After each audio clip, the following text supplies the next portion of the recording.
This week on Waterways, Lighthouses of the Florida Keys and Reef Medics.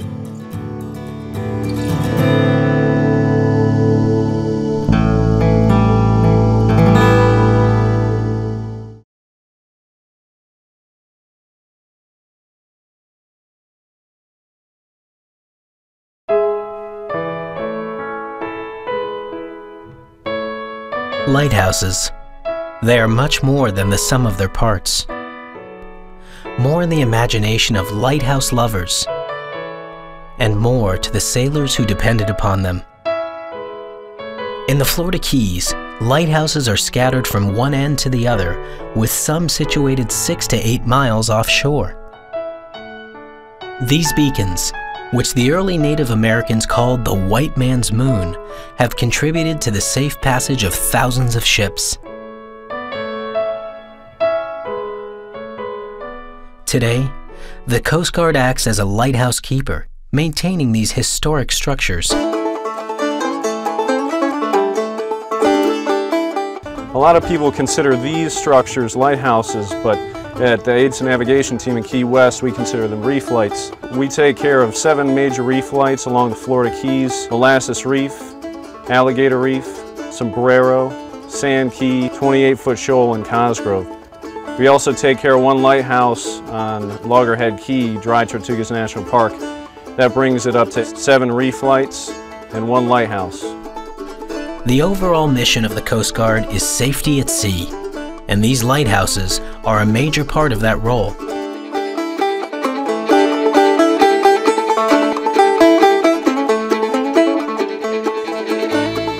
Throughout Florida, there are 30 lighthouses, compared with Michigan, which has the most at 118. Florida's first lighthouse was the St. Augustine Lighthouse, built in 1824. Even today, with GPS devices and electronic depth finders, lighthouses and reef lights are used while navigating Keys waters.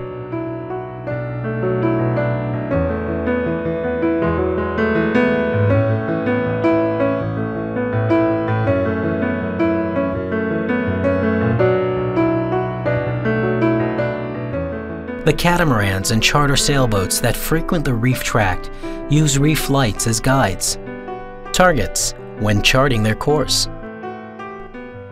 The contour of the Keys' offshore waters and the currents that move past the Florida Keys are tricky. Moving out from land, there is a deep channel, Hawk Channel, that boats use to move along the Florida Keys. This channel lies between a rocky shoreline and the reef tract, and is only 10 to 12 feet deep in some areas. The reef line is highly irregular and curves south to southwest from Miami past Key West, and even with the GPS, people still run aground. It is not a straight line course. You can't set a course of, let's say, 200 degrees and hope to stay on that straight line and get to where you're going. You're going to constantly be curving a little bit, starting out basically, you're heading south-southwest, and by the time you get to Key West, you're heading almost due west. Imagine the early mariners with sketchy charts and basic navigational tools, and at the whim of the winds, no steam or gas power, pushing their way along the reef line. Keys history is filled with tales of wayward ships striking the reef and littering the ocean floor with their cargo. You're like a trucker trying to conserve fuel, and the ship is traveling against the Gulf Stream. What changes in width, the Gulf Stream, is not like a highway where it's 40 foot wide all the way. The Gulf Stream is 4 miles wide sometimes, 10 miles another time, 20 miles wide. It's not the same width in all locations. Any vessel, even today, wants to try to avoid the Gulf Stream if you're sailing from north to south. So you tend to hug the edge, and the tendency is to hug the near shore edge, and when you do that, you always take a chance of running aground. For the U.S. in the 1800s and the early 1900s, the main shipping lanes ran along the Florida Keys. Goods from manufacturing in the Northeast would be shipped southward, and the agriculture from the Mississippi River system was shipped northward. Havana was also a major shipping point, primarily of sugar and sugar products going to Europe. So there was two big shipping groups coming through the Straits of Florida and the Gulf Stream. The insurers had to insure usually the ship and maybe another company the cargo, a trip insurance that they would have. So they needed the lighthouse, and they were putting the pressure on the legislators through Congress and Senate to pass some kind of laws to give money. Another early proponent of building lighthouses along the Florida Keys was the U.S. Navy. In Key West, Commodore Porter even constructed temporary lighted beacons to guide ships in and out of Key West Harbor. The first lighthouse in the Florida Keys was built in 1825 in Biscayne Bay, the Cape Florida Lighthouse. In 1826, a lighthouse was built in Key West. Soon to follow were the Garden Key Lighthouse in the Tortugas in 1826 and the Sand Key Lighthouse in 1827. Although the Sand Key we see today is underwater, in 1827, Sand Key emerged several feet from the surface.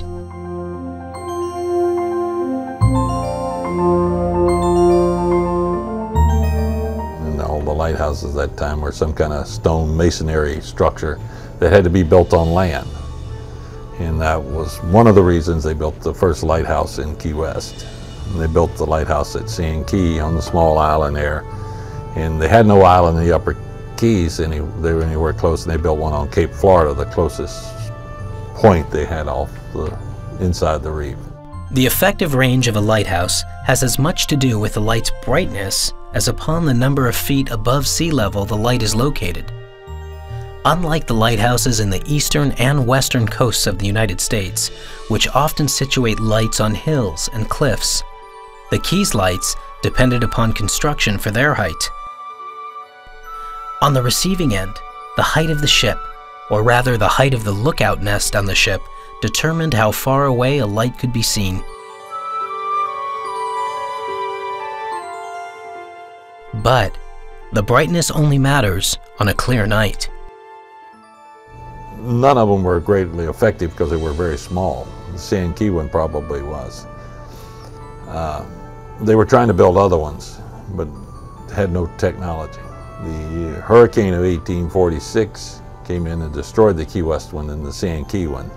The Key West Lighthouse was soon rebuilt, but it was moved inland to get away from the ocean surge and to move to a higher point, about 14 feet above sea level.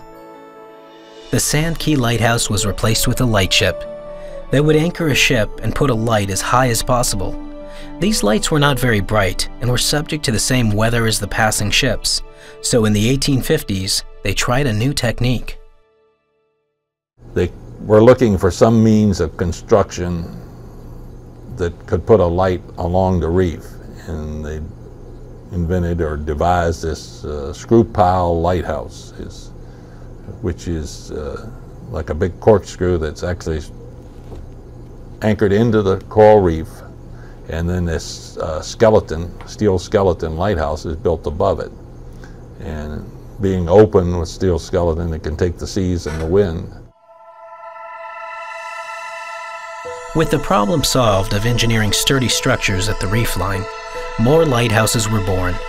Sombrero Key Lighthouse, built in 1858, about 7 miles southeast of Marathon, was to be the tallest of the reef lights. The Sombrero Reef Light was a different shape than the previous lights, an octagon with an iron pylon down the middle of the structure. Next was the Carysfort Reef Lighthouse, 6 miles off Key Largo, built in 1852. Then, in 1873, the Alligator Reef Lighthouse was built, named after the USS Alligator, a Navy vessel which sank in the area.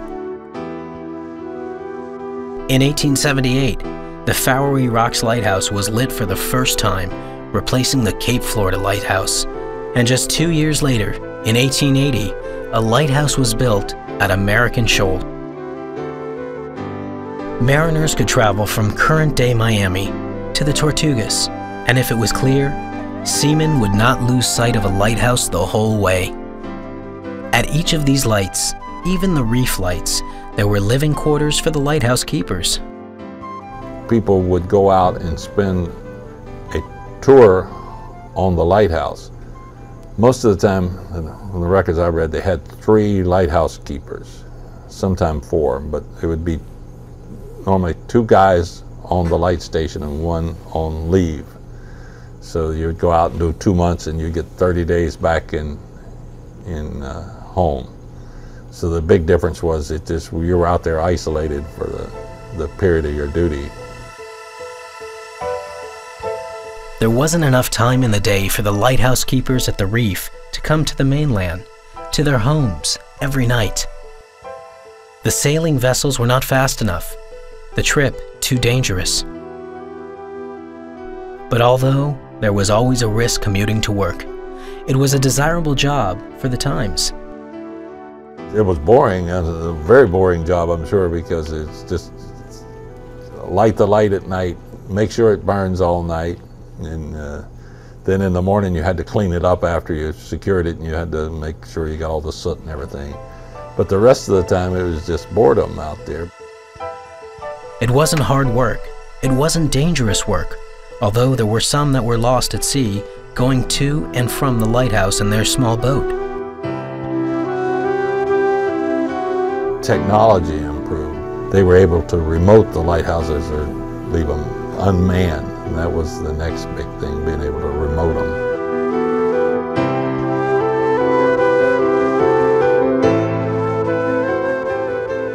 And after World War II, coming up with batteries and stuff, but they still had, well, we still have one lighthouse manned, the Tortugas station still manned.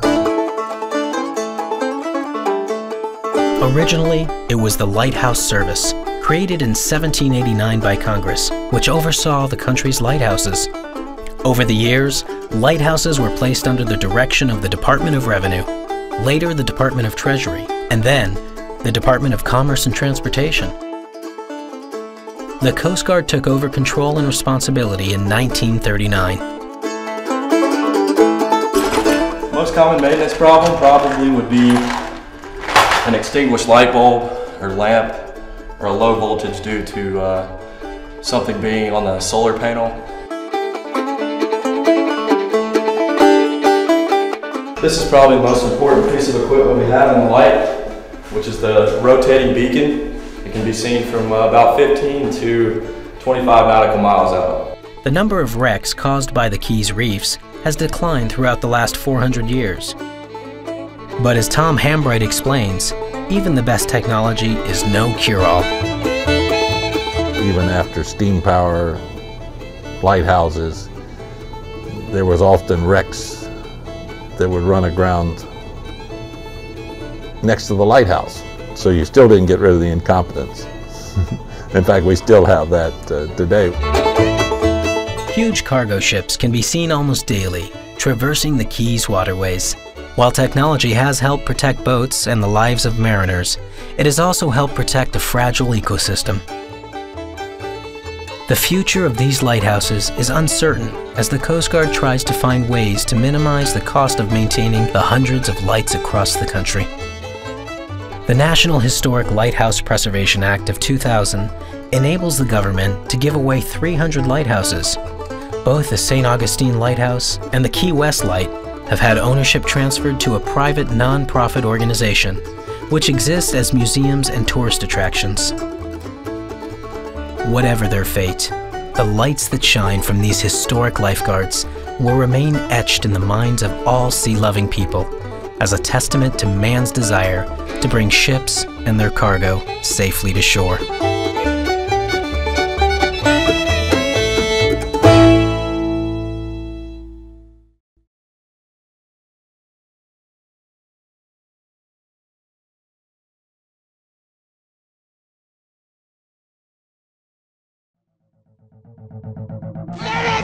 Medics, To recent generations raised on war movies, the word conjures up images of dedicated medical personnel roaming the battlefield, the first line of care for the wounded. In the Florida Keys, dedicated volunteers have taken this concept to the underwater world. Rather than tending to injured people, they're providing first aid to damaged coral reefs. I'm a trained reef medic, and I go out as often as I'm needed, and I'm available to do what we did today. Many Florida Keys National Marine Sanctuary volunteers are motivated by the desire to combine their love of being on and in the beautiful Keys waters with their wish to give back to the coral reef ecosystem that brings them such enjoyment. The Reef Medics program provides the perfect opportunity, training volunteers to assist sanctuary biologists.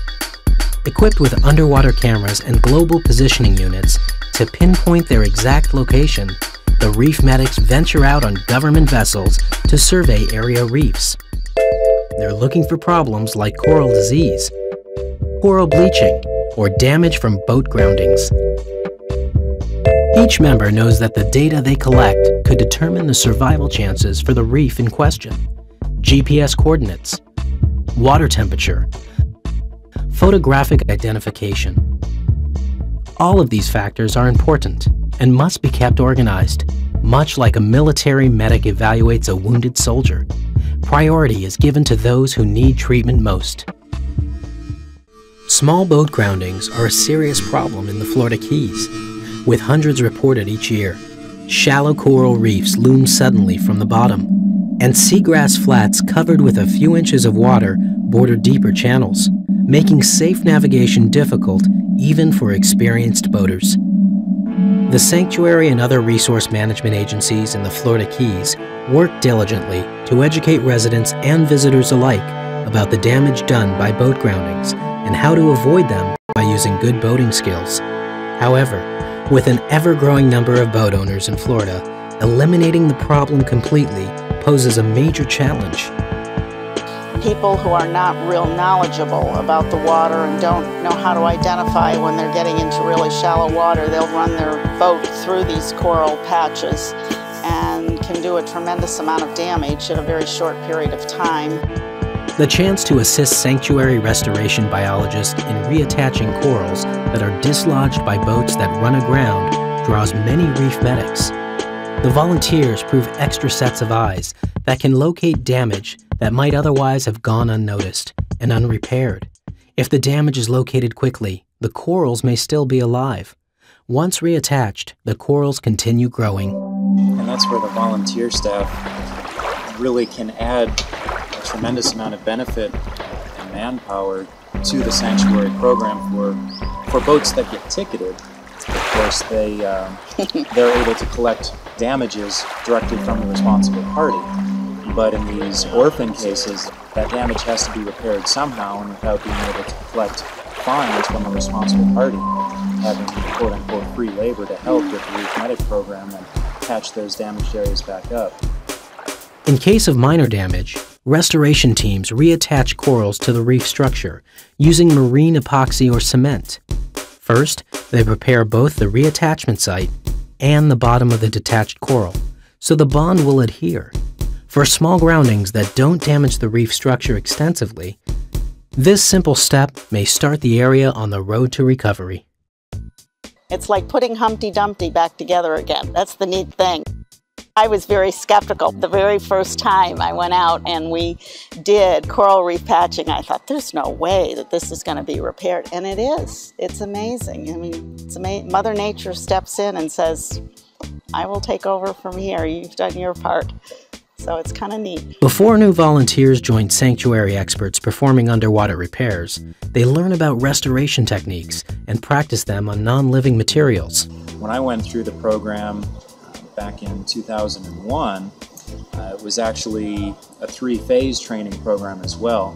Each phase building upon the other, where the last phase was taking all the skills previously learned, how to use epoxy, how to use cement, up here on land, playing around with little pieces of limestone gravel in the parking lot, to the last phase, actually using those same skills out in an open water environment, restoring a damaged area of the coral reef. Launched in 2000, Reef Medics serve as one of the sanctuary's most hands-on volunteer projects and has helped address the growing need for coral restoration in the waters of South Florida. The program was initiated by Eric Mueller, a marine biologist for Mote Marine Laboratory and funded by a grant from the National Marine Sanctuary. Today, the Reef Medics are coordinated and led by Sanctuary Volunteer Coordinator Nick Taglerini. Every week, the team ventures into the field, nurturing reefs back to health. The program's success thus far is a reflection of the character of those who participate.